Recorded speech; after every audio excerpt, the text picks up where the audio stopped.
This is raw footage of protests outside Tabriz. Here is another showing the situation in Tehran, and one more from Mashhad.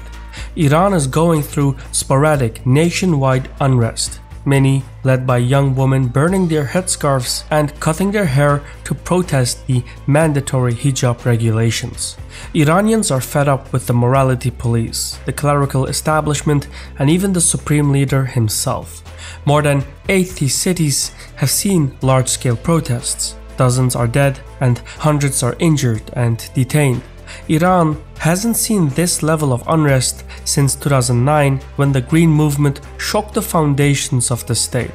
The difference this time is that the country is experiencing a multitude of crises simultaneously, including grievances over social restrictions, rising food and energy prices, crippling inflation, and economic collapse.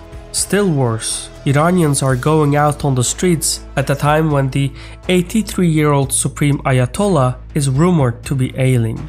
And while the Islamic Republic is not yet ready to fall, it has inadvertently stepped with one foot into its grave.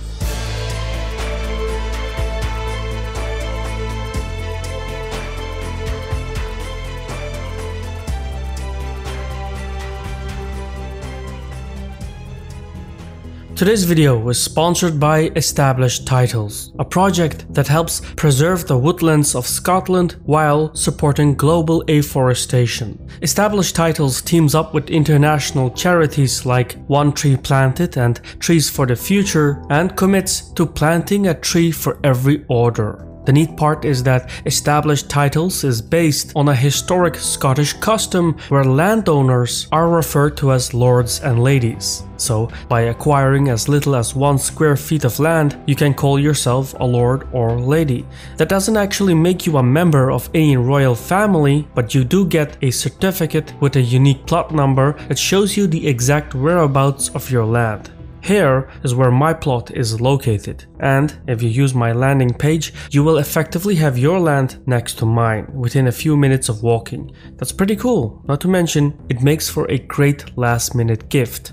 Established Titles is actually running a special sale right now, plus if you use the code CASPIAN10 you get an additional 10% off. Go to establishedtitles.com/Caspian10 to get your gifts now and help support the channel. 40 years ago, the Islamic Revolution capsized social life in Iran. Religious laws took root, including a mandatory hijab mandate. Over the years, these Islamic customs have seen nearly no change, even under reformist governments. And yet, since the moment of its foundation, the Iranian public has expressed its resentment of theocracy and religious dogma. In recent years, however, protests against compulsory religious mandates have accelerated. The current unrest erupted in northwestern Iran at the funeral of Mahsa Amini, who was beaten into a coma by the morality police and then died. Her crime, violating the hijab dress code. Outraged, thousands of Iranians took to the streets and set off a wave of civil disobedience. From there, demonstrations spread to all corners of the country. Mass protests are observed in Tehran, Mashhad, Tabriz, Isfahan, Sanandaj, Kerman, Zanjan, Ahvaz, and so on. More stunningly, in some cities, demonstrators burned images of Khamenei and attacked Iranian law enforcement services with firearms and blunt weapons. Things haven't been this tense in a long while. That said, the Iranian state is not facing an imminent collapse. The current demonstrations lack organization and political representation. Plus, the government retains enough coercive capabilities to put down the unrest. Tehran will not collapse anytime soon, but in Iran, frustrations are plenty and they tend to coalesce whenever there is a crisis. Ethnic minorities hold grievances against Tehran due to political disenfranchisement, including the Kurdistan province where Amini was from. Meanwhile, with inflation at 52% in August 2022, Iranians have watched their banknotes buy less and less for years on end. Basic items, including food and medicine, have become unaffordable for many Iranians. And even though the Iranian leadership has promised salvation, international sanctions are still up, and the nuclear deal is still missing.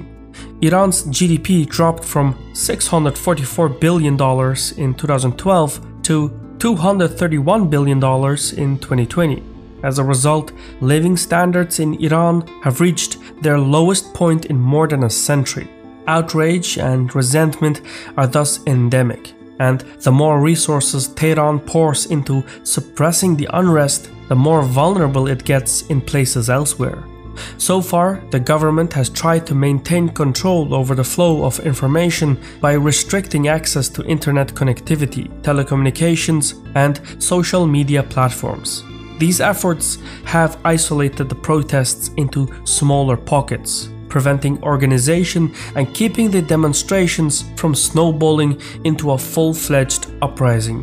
Meanwhile, to shield himself from further criticism, President Raisi and his allies have spoken about the need for investigations into the morality police. So, to placate the protesters, some reshuffling of personnel is likely, but at its core, no change will come to the functions and powers of religious law enforcement. And frankly, Iran can't turn its back on absolute rule.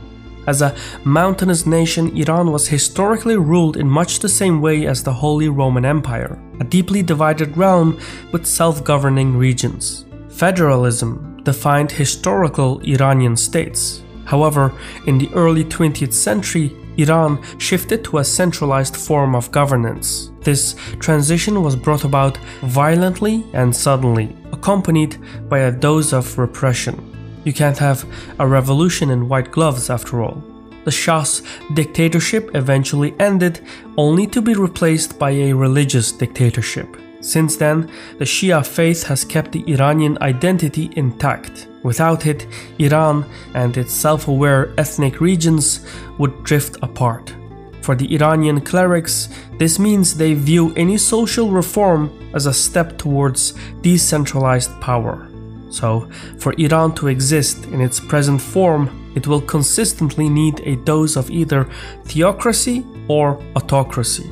And yet, the Iranian state and the public have totally different views on the role the government should play. More Iranians than ever have access to outside information, and most have never lived in a state that wasn't governed by strict religious codes. Iranians know they're missing out. So, even after the current unrest subsides, public frustrations will again pour out into the streets. Waves of sporadic unrest will keep hitting Iran, again and again. But while the protests present an imminent threat to the Iranian state, the succession of the 83-year-old Supreme Leader Ayatollah Ali Khamenei presents a more deliberate crisis, one that could haunt the very legitimacy of the state. Having succeeded Ayatollah Khomeini in 1989, Khamenei is now the longest ruling leader in the Middle East. His eventual death would bring about dramatic change in the periphery. Intricate power plays are already taking shape in Tehran. Potential contenders and even 11th-hour candidates are vying for power. Further convoluting the succession process is the Iranian deep state. That sounds like an ominous thing, but a deep state usually refers to long-embedded civil servants whose loyalty and longevity go beyond the executive office. In Iran, the deep state is a complex web of civil servants who affect all aspects of political life, including its judiciary system, security architecture, intelligence apparatus, and business conglomerates. These civil servants are brought together by a shared philosophical creed and beliefs. The Islamic Revolutionary Guard Corps, or IRGC for short, represents the main body of the Iranian deep state.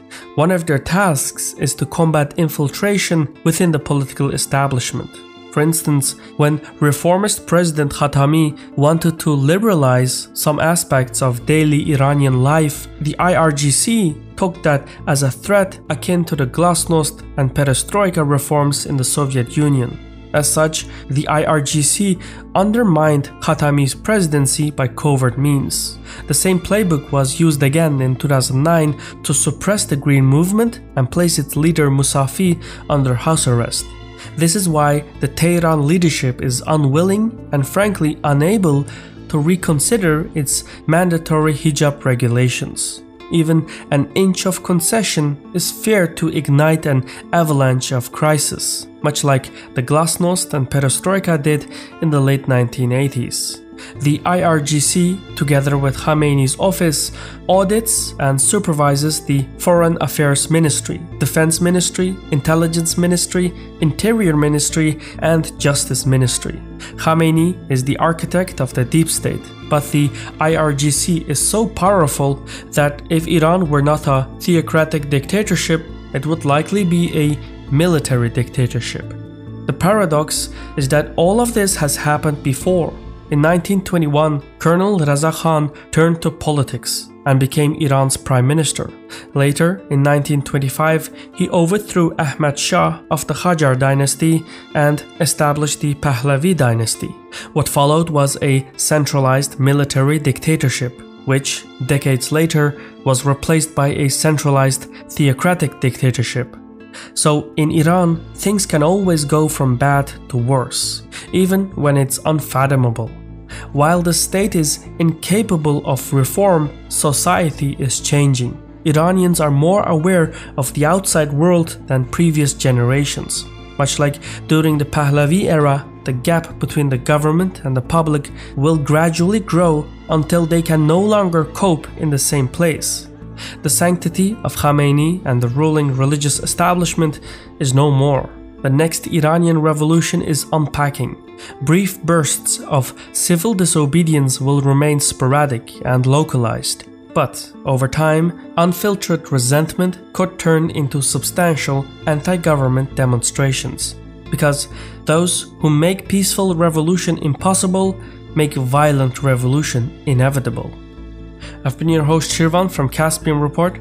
If you like what we do, please consider joining our Patreon platform. You'll get access to PDF files with sources, and you'll contribute to keep Caspian Report independent and self-reliant.